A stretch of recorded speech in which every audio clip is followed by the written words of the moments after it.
Mielieji, sveikiname visus festivalio Vaikai yra vaikai dalyvius. Pirmąjį Liepos sekmadienį minima globėjų diena.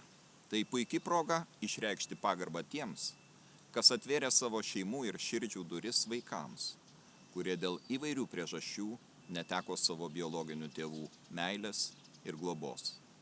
Jūsų brangus globėjai dėka Lietuvoje vis mažiau vaikų gyvena globos įstaigose. Jūs liudijate, kad Lietuvos visuomenė tampa vis solidaresnė, kad mes vis labiau mokame pasirūpinti silpniausiais, mažiausiais mūsų visuomenės nariais, kad mes tampame brandesnė bendruomenė. Jūsų brangus globėjai dėka vaikai gali išgyventi meilės džiaugsmą.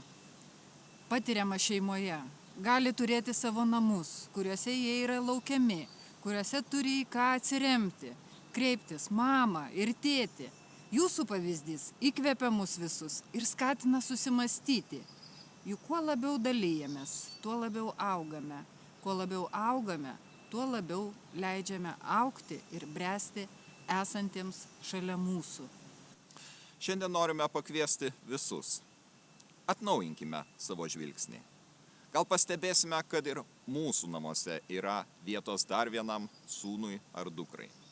Juk vaiko atėjimas į šeimą išplečia širdį, apdovanoja gyvenimą naujumu, o dosnumas ir yra tikrasis ir vienintelis būdas gyvenimą paversti turtingu.